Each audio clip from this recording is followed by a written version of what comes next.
नमस्कार दोस्तों, आज इस वीडियो में हम करेंगे चैप्टर नंबर 10 से इनवर्स प्रोपोर्शन का कॉन्सेप्ट हम इस वीडियो के अंदर समझने वाले हैं। पिछले वीडियो में हमने समझा था डायरेक्ट प्रोपोर्शन क्या होता है। ठीक है, तो इस वीडियो में हम समझने वाले हैं इनवर्स प्रोपोर्शन क्या होता है। अब इनवर्स प्रोपोर्शन को समझने के लिए मैंने आपके एग्जाम्पल नंबर 7 से एक अच्छा सा एग्जाम्पल लिया है कि नंबर ऑफ हाइव्स दे रखे हैं 6 और इसमें टाइम लग रहा है 80 मिनट्स। टाइम जो है इन मिनट्स के अंदर, ठीक है। यानी कि अगर 6 पाइप्स हम लगाए हैं एक टैंक को भरने के लिए तो 80 मिनट्स का टाइम लग रहा है, ठीक है। और अगर हम यहाँ पे 5 पाइप लगाएंगे तो कितना टाइम लगेगा हमको पानी में भरने के लिए, पानी को टैंक के अंदर भरने के लिए, ये हमें बताना है इस क्वेश्चन के अंदर।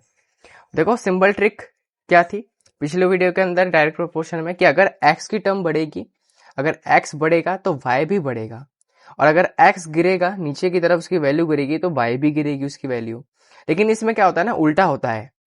अगर x बढ़ेगा तो y गिरेगा, अगर x गिरेगा तो y बढ़ेगा। जैसे हम यहाँ पे देख पा रहे हैं नंबर ऑफ पाइप्स अगर यहाँ पे 6 है, अगर मैं एक टैंक को भरने के लिए 6 पाइप लगाता हूँ तो उसमें टाइम कम लगेगा। लेकिन अगर मैं उसी टैंक को भरने के लिए 5 पाइप लगाता हूँ, 5 पाइप लगाता हूँ तो टाइम ज्यादा लगेगा। सिंपल सी बात है, आप तो कॉमन सेंस भी यूज कर सकते हैं इस चीज के अंदर। तो इस क्वेश्चन को हम करेंगे, ठीक है। हमें यहाँ पे x की वैल्यू बतानी है कि कितना टाइम लगेगा हमें, ठीक है।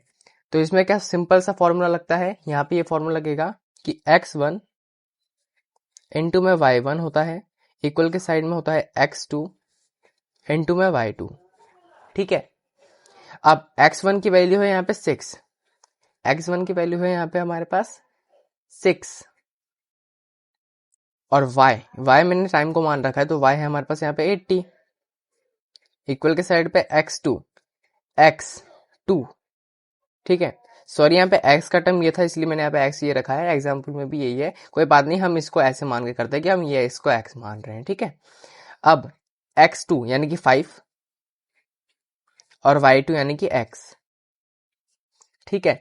अब मैं क्या करूंगा, सिंपल सा हमारा रूल लगाएंगे इक्वेशन का, 6 इंटू 80 करो तो डायरेक्ट आपका हो सकता है, लेकिन मैं यहाँ पे करूंगा, ठीक है। चलो ऐसे ही कर लेते हैं, 8 6 जा 48 और 0 का 0 और 5x, ठीक है। अब वेरिएबल के साथ ही मल्टीप्लिकेशन में, अगर वेरिएबल को मैं यहीं पे रखूंगा और मल्टीप्लिकेशन को यहाँ पे लेकर आऊंगा तो डिवाइड में आ जाएगा, तो x हो गया यहाँ पे, और 480 है, नीचे में अगर 5 लाऊंगा तो क्या बनेगा, 5 9 जा 45, 45 46 47 48, 3 बचा, और 5 6 होता है 30, तो ये 96 और x। अब 96 क्या है, यहाँ पे अगर 96 में लिखूंगा, 96 अगर मैं लिखूंगा तो किस में है ये क्वेश्चन, किस में है ये टाइम, मिनट के अंदर, यानी कि 96 मिनट टाइम मुझे लग रहा है यहाँ पे, ठीक है।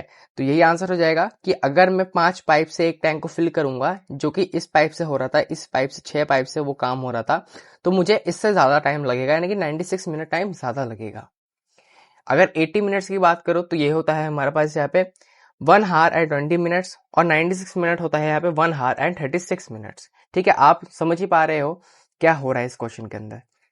6 पाइप लगाएंगे टैंक को भरने के लिए 80 मिनट लगेगा, और अगर 5 पाइप लगाएंगे तो ज्यादा ही लगेगा, क्योंकि पाइप तो कम हो रहे हैं ना, इसलिए। तो ये वाला क्वेश्चन आपको आई होप समझ में आ गया होगा। अगर नहीं आया होगा तो डोंट वरी, हम आगे के क्वेश्चंस भी करेंगे, उसमें भी आपको अच्छे समझ में आएगा, ठीक है। तो मिलते हैं आपके साथ नेक्स्ट वीडियो के अंदर, तब तक के लिए गुड बाय, थैंक यू।